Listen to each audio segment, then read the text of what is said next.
Muy buenos días a todos. Buenos días o tardes o noches, depende del lugar del mundo en el que estéis. Muchísimas gracias, Rodo, muchas gracias a todo el equipo de la BitConf. Esta es mi cuarta la BitConf, la primera online, como para todos.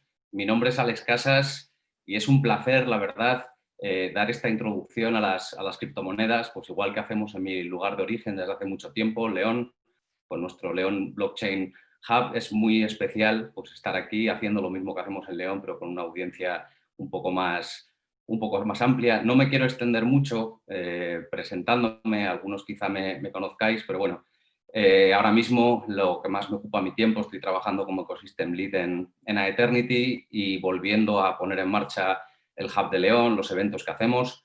El próximo, en 2 días, esperemos que León sea declarada capital europea de la ciberseguridad. Y no me extiendo más, vamos a empezar echando un poquito la vista atrás, ¿no? Porque yo de esto me enteré hace poquito, pero me llamó mucho la atención esta cita de Henry Ford, que ya hace casi 100 años, en 1922, dijo algo así como que menos mal que la gente de la nación, no entiende nuestro sistema bancario y monetario, porque si lo hicieran, creo que una revolución empezaría antes de mañana por la mañana.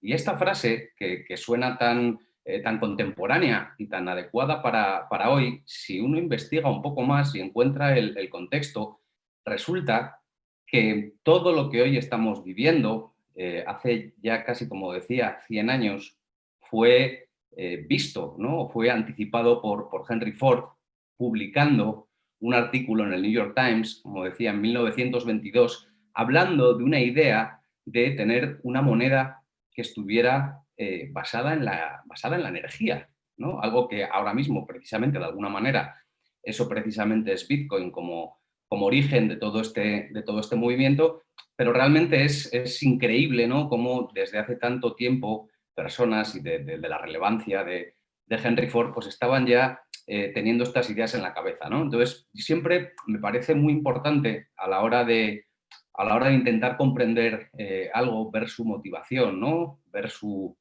origen, el porqué de las cosas. Y si miramos atrás, no tan atrás como hace 100 años, pero hubo 2 factores claves que hicieron que un grupo de personas empezaran a trabajar en toda esta revolución tecnológica que tenemos hoy en día. Y esas razones, de momento más filosóficas que económicas o tecnológicas, no son otras que la privacidad y la libertad, ¿no? Al final, la privacidad es un derecho fundamental, ¿no? El cual todos debemos reclamar y todos debemos ser conscientes de que para tener libertad necesitamos tener privacidad. Por supuesto, la libertad, que vivir en una sociedad que no es libre, pues vaya sociedad, ¿no? Pero realmente, últimamente, parece que si requieres privacidad es que estás haciendo algo ilegal y no es así. Y luego, por otro lado, también el sistema monetario actual, de alguna manera, como Andreas, que tenemos la gran suerte de tenerle con hoy, tiene una gran charla sobre ello, es un mecanismo de control, ¿no? Que coarta nuestra libertad. Entonces, por ese motivo, como decía, hubo una serie de personas que fueron haciendo distintos trabajos, ¿no? Distintas innovaciones que poco a poco nos han llevado hasta donde estamos hoy. No me quiero extender mucho con esta parte, pero aquí tenemos un poco parte de los antecedentes de Bitcoin desde los años 70, primero con la publicación o la desclasificación más bien, porque era un arma de guerra de la criptografía asimétrica, de la criptografía de clave pública y privada, por los cuales pues, Whitfield, Diffie, Martin Hellman pues, tuvieron algunos problemillas, pero también el estándar PGP de Phil Zimmermann, Ralph Merkel, las aportaciones de Ralph Merkel, en el plano más filosófico Eric Hughes y Timothy C. May, Adam Back, que tenemos la gran suerte de tenerle con nosotros también, con su Hashcash. Al final hay toda una serie de innovaciones y de corrientes de pensamiento que llevaron a cristalizar en Bitcoin, y mucho de este movimiento fue agrupado en el movimiento conocido como cypherpunks. Esta portada de la revista Wired es de junio de 1993 y coincidió con la publicación del manifiesto Cypherpunk por Eric Hughes, que le estáis viendo en la foto, Y si hay alguna persona que no lo conozca, el manifiesto Cypherpunk, repito y recuerdo, 1993, tenía escritas cosas como la siguiente. Esto es un extracto que lee tal cual que la privacidad es necesaria para una sociedad abierta en la era digital. No podemos esperar que los gobiernos, corporaciones o cualquier otra gran organización sin cara o no ausente nos pueda garantizar nuestra privacidad. Nosotros debemos defender nuestra propia privacidad si esperamos tener alguna. Los cypherpunks escriben código. Sabemos que alguien tiene que escribir software para defender la privacidad y nosotros vamos a hacerlo. Esto es, para mí, digamos, es la declaración de intenciones más potente de todo lo que está ocurriendo. En todos los años previos al bloque génesis de Bitcoin, al white paper y a la aparición, como os digo, esto no fue de la noche a la mañana. Hay una prehistoria Bitcoin que no es el objeto de la charla de hoy, pero que os invitaría a profundizar en ella para comprender mejor los orígenes del movimiento, y para ello, bueno, tengo un gran amigo que es un estudioso, lo llamo el historiador cripto. Si tenéis curiosidad en esta parte, en YouTube tenéis el canal de Alce Mancera, podéis ilustraros y divertiros, repito, divertiros muchísimo aprendiendo anécdotas y curiosidades de toda aquella época, ¿no? Entonces, vamos a dejar esta parte ya un poco previa, introductoria, y vamos a centrarnos en clasificar las criptos. Ahí tenemos Bitcoin y Lightning. Termina la charla. No, es broma, es una broma maximalista. No me considero maximalista, pero sí reconozco un poco la posición dominante de Bitcoin por muchos motivos y de Lightning Network. Y lo que quiero hacer un poco con este bloque en la presentación es, a veces los humanos tendemos, para comprender las cosas, a clasificarlas, ¿no? A hacer clasificaciones. Pues lo que he intentado hacer es una serie de estas clasificaciones, ir a través de ellas para ir viendo un poco el panorama de todos los tipos, por así decirlo, de especies o todos los animales que nos podemos encontrar en este ecosistema cripto. Lo primero que me gustaría deciros es que, salvo algunas excepciones, y no hay muchas, al final el advenimiento de la blockchain ha abierto la puerta a que el intercambio de valor, dinero, identidad, no se ha llevado a cabo por gobiernos. O sea, se ha roto ese monopolio, con lo cual puede ser llevado a cabo por startups. Y efectivamente son startups las que están promoviendo gran parte de los proyectos que vemos, pues, en todos los listados de monedas existentes, etcétera, ¿no? Y yo, para mí, estas startups, la verdad, pues las clasifico directamente como, bueno, hay directamente algunas que son estafas, que tienen el afán de estafar a la gente. No me voy a meter mucho en esta parte porque mañana Dayana Gómez va a dar una charla exclusivamente para esto, pero después, al final, es que son startups. O sea, al final el índice de mortalidad de startups es muy grande, con lo cual tenemos también proyectos que fracasan porque no tienen ajuste a mercado, porque no tienen el equipo correspondiente, porque no tienen las capacidades de gestión, por lo que sea. Son cosas que pasan, ¿no? O sea, al final son proyectos en los que gente ha invertido, el proyecto se ha acabado, se ha muerto, no había una intención de hacer daño o de estafar, pero al final la gente ha perdido su dinero, ¿no? Esto es un poco como al final, bueno, pues una cosa es un asesinato o un accidente, pero el resultado es el mismo. Esa persona ha muerto, o en este caso, pues ese inversor ha perdido su dinero o ha tenido... Sí, bueno, ha tenido una merma en su patrimonio, ha perdido ese dinero. Y luego están startups, pues, que efectivamente pues están luchando día a día, mejorando sus productos, desarrollando, comunicando, intentando generar tracción. Por eso les he llamado caminantes, ¿no? hacia la siguiente, el siguiente stage, ¿no? de unicornios, ¿no? Pero ya no solo, y a mí, por mi vinculación, no solo a Blockchain for Humanity, sino en general a blockchain y el impacto social, me gusta más definir unicornios ya no solo como aquellas startups o empresas que consiguen pasar la valoración de 1.000 millones de dólares, sino aquellas startups que consiguen impactar o afectar positivamente la vida de más de 1.000 millones de personas, ¿no? Ahora vamos a ver ya clasificaciones un poco más relacionadas, ¿no? con las criptomonedas y menos con el mundo startup en general, ¿no? La primera que podemos ver aquí es según el método de consenso que utilizan, ¿no? No nos olvidemos que, al final, en un ambiente en el que no hay ninguna figura central, que todo está distribuido, hace falta una manera, ¿no?, de probar que una persona, un ente que está actuando en ese sistema, está actuando a su favor y no en contra de él. Pues digamos que eso es el protocolo de consenso. He querido poner estos tres. Por cierto, esta charla no va a ser exhaustiva, tenemos 20 minutos, pero sí que quiero recorrer un poco pues, distintos apartados, tampoco sin mucha profundidad en ellos, pero sí dar pistas para que bueno, pues podáis continuar el aprendizaje, ¿no?, y continuar en este camino. Entonces, como algoritmo, como consenso, mecanismo de consenso inicial, tenemos el proof of work, en español, prueba de trabajo, que al final consiste en dedicar hardware o recursos de computación muy potentes. Al principio no lo eran tanto, pero cada vez hay más gente que se va sumando a las redes y, por tanto, pues es más difícil realizar estas pruebas de trabajo, y al final de lo que se trata es, con estos recursos de cómputo, resolver problemas matemáticos muy complejos que, para resolverlos, esos actores están dedicando recursos, están dedicando energía, están dedicando equipos, con lo cual no tiene mucho sentido, cuando sabes que hay otra serie de mineros o otra serie de nodos que te están vigilando, intentar hacer cualquier tipo de trampa y arruinar la inversión que has hecho, ¿no? Ese es, por ejemplo, pues es el algoritmo de consenso, el consenso en el que se basa Bitcoin.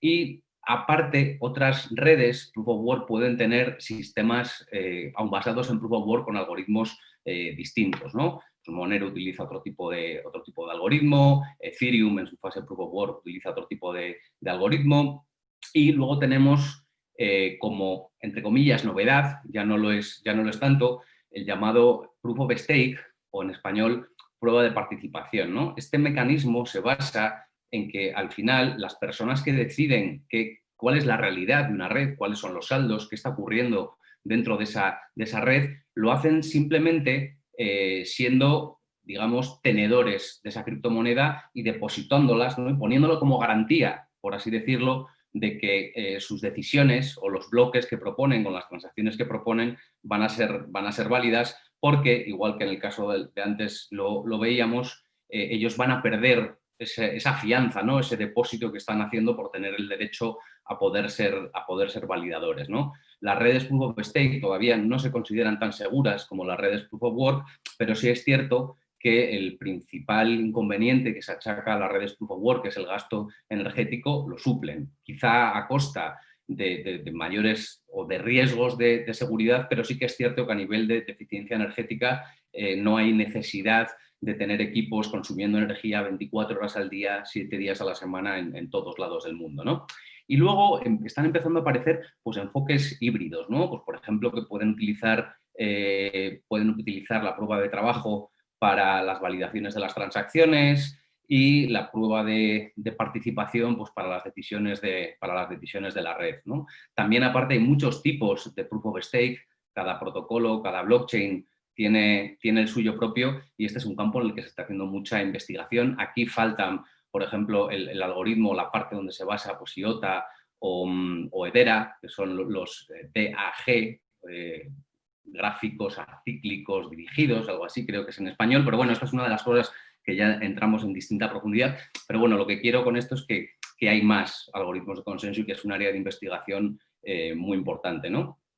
Otra clasificación que me parece importante, ¿no?, porque siempre estamos que si con las criptomonedas, los tokens, etcétera, ¿cuál es la diferencia, no? O sea, al final, las criptomonedas o las coins tienen una blockchain nativa, tienen sus propios validadores, tienen su propio mecanismo de consenso, tienen una política de emisión propia que está hardcodeada y sus propios validadores de la red. Y, sin embargo, los tokens están emitidos, no tienen una blockchain propia. Los tokens están emitidos pues utilizando, por ejemplo, smart contracts de otra red. Al final, la mayoría de los tokens que vemos hoy en día, producto de las ICOs, de las que luego hablaremos, pues son tokens que existen en la blockchain de Ethereum.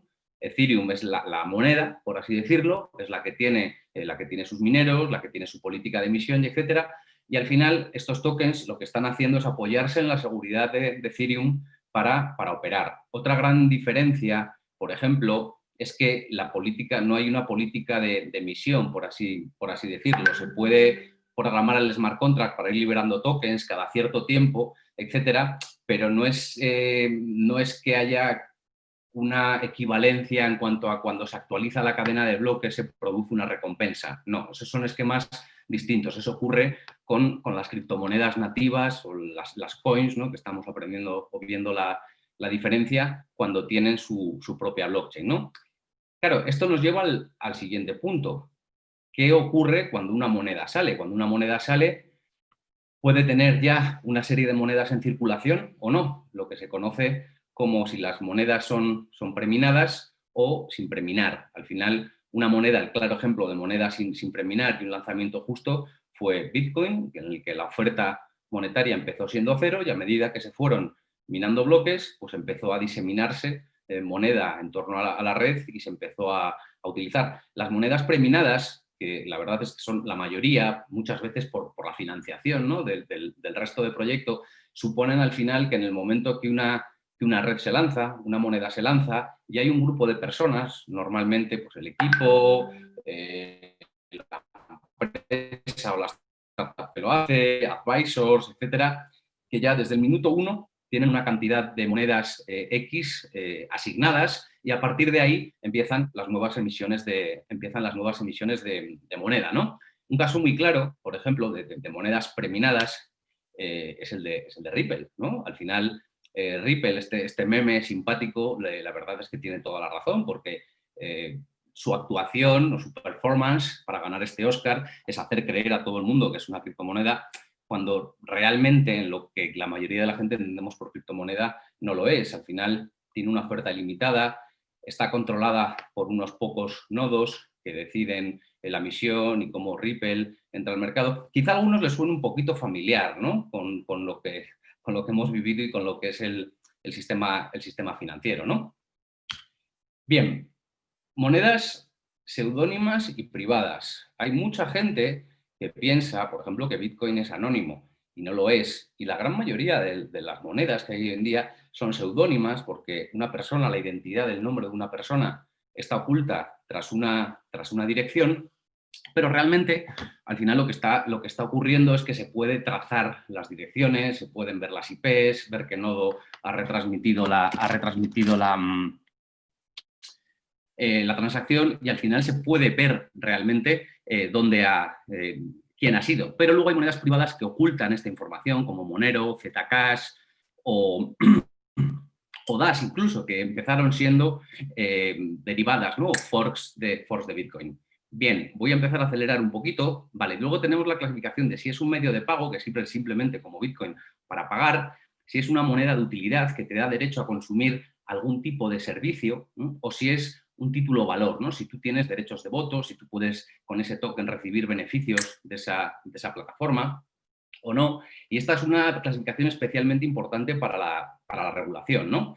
Y yendo a los tokens de utilidad, hay una categoría bastante especial que son las plataformas de smart contracts. Y digo que son un token de utilidad porque al final ese token se utiliza para pagar el servicio que te da la red ejecutando tu smart contract, ¿no? Al final, un smart contract, imaginaros, es una pieza de código que programa dinero, por hacer una definición sencilla. Con Bitcoin podíamos mandar dinero de A a B, con smart contracts podemos programar ese dinero para que se mueva o ese valor para que se mueva según ciertas condiciones. Plataformas de smart contracts hay muchísimas, pues basadas en Solidity, pues está Ethereum, que fue la primera o más conocida, y RSK, pero otras han sido construidas desde cero, pues por ejemplo, como el proyecto en el que yo trabajo, Eternity, utilizando lenguaje funcional para ser más seguro y otra serie de diferencias de diseño para ser más escalables. Está IOS, que fue promovida por Brock Pierce, que también está con nosotros en la conferencia. Está Cardano, está Tezos. Y es curioso como dos de estas plataformas al final están promovidas por impulsores iniciales o cofundadores o personas que estuvieron involucradas en Ethereum y decidieron tomar otro enfoque totalmente distinto, ¿no? Bien, esto es un debate que hay, que si va a haber una blockchain que las va a dominar a todas. Yo creo, vamos, aunque no sea una cuestión de creencia, lo que sí es cierto es que hay plataformas que están trabajando para interconectar diversas blockchains, ¿no? Para que sobre una misma plataforma se pueda operar en distintas blockchains. Puede ser, estamos hablando de proyectos como Cosmos o Polkadot, que también a su vez está fundada por uno de los cofundadores de Ethereum, por Gavin Wood.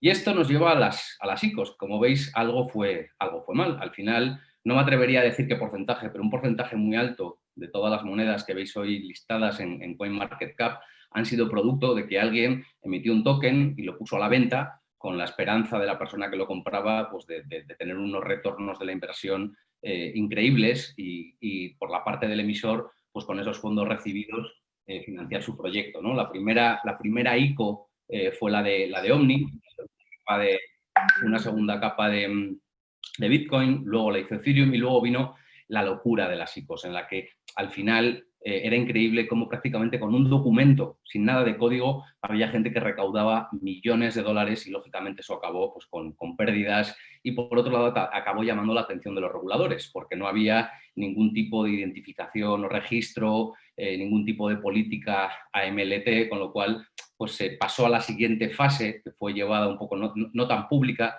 de las ventas de tokens de títulos, ¿no? Security tokens que tenían y tienen muchos más aspectos regulatorios, muchísimos más, de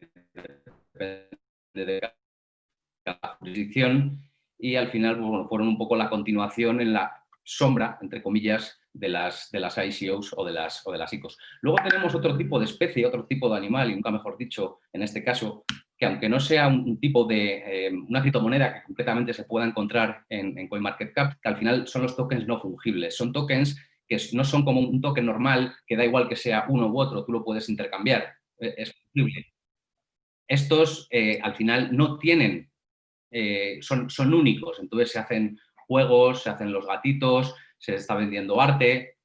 Voy a ir acelerando un poco porque se me está acabando el tiempo. Tenemos las DAOs. Al final las DAOs son un mecanismo de organización de recursos entre personas, ¿no? La DAO, la visión completa de la DAO es una empresa que funciona sola, programada en smart contracts, pero de momento se está aplicando sobre todo a gobernanza, a que las personas que tienen tokens de un proyecto puedan tomar decisiones sobre la gobernanza de ese proyecto. El maravilloso mundo DeFi empezó con las stablecoins para eliminar la volatilidad en los traders, pero también en países con una alta inflación para cubrirse de los riesgos, ¿no? Tenemos dos tipos fundamentales, las stablecoins que están respaldadas por fiat o por commodities, por oro, y las que son algorítmicas como MakerDAO, que al final lo que hacen es emitir dinero contra deuda, contra una deuda que está colateralizada, ¿no? Tú al final si tenemos un precio del Ether, tú puedes depositar una cantidad de Ether y recibir un 66% de esa cantidad como dinero nuevo emitido y luego puedes cancelar esa deuda, ¿no? Para que apareciera el mundo DeFi también ha sido muy importante los exchanges centralizados, ¿no? Al final los trades se llevan directamente entre par a par. Aquí tenemos dos ejemplos de plataformas, una más vinculada a Bitcoin, que es BISC, y otra más vinculada a tokens RC20, que es Ether Delta. Y este fue la prehistoria, ¿no? Un poco del decentralized finance, porque siempre necesitamos tener exchanges centralizados para producir los intercambios. Vamos cerrando ya. Apareció Uniswap, por ejemplo, que es un tipo de exchange descentralizado que introdujo una novedad importante, ya que no se basaba en órdenes de venta u órdenes de compra, sino que siempre hay gente dispuesta a tener liquidez, a tener activos depositados en un pool de liquidez a cambio de unas comisiones para que otros puedan hacer sus trades. Y a partir de ahí empezaron a haber plataformas que de una manera similar a MakerDAO empezaron a dar intereses para hacer préstamos, lo que rápidamente llevó a la siguiente stage, que es, como decíamos antes, poder generar ganancias teniendo tus recursos ociosos depositados en pools de liquidez, pero también al llamado yield farming. Con tantos protocolos que hay, siempre hay estrategias óptimas para maximizar el retorno que obtienes de un recurso ocioso. Y al final estas técnicas se tratan pues, de ir moviendo por distintos protocolos los recursos disponibles para maximizar las ganancias. Y una cosa muy curiosa son los flash loans, que dicho muy rápido, son operaciones que se ejecutan en un solo bloque, aprovechando diferencias de arbitraje, y tú puedes pedir prestados 100 millones de dólares, ponerlos de colateral en otro sitio, cancelar una deuda, o sea, te puedes hacer un puzzle y si todos ejecutan un bloque y hay una diferencia, es la ganancia de esa persona, ¿no? ¿Cuál será la próxima gran cosa? Pues ni puñetera idea. Lo que sí estoy convencido y me gustaría que ocurriera es ver esa fusión, ¿no? Entre la financiación, entre las finanzas descentralizadas, que ahora mismo son productos financieros complejos en criptoesteroides, a la economía productiva, ¿no? A poder financiar cadenas productivas en personas desbancarizadas, la importación y la exportación. y se promueva un ecosistema DeFi más basado en la simbiosis que en la depredación, ¿no? Por ejemplo, en la Bitcoin hay un proyecto que está precisamente pues financiando pequeñas comunidades cafeteras en México, dando un interés muy decente y utilizando un token como mitigación de riesgos, ¿no? Para estos créditos. Y esto creo que es un gran paso, la mezcla de las finanzas descentralizadas con la economía productiva.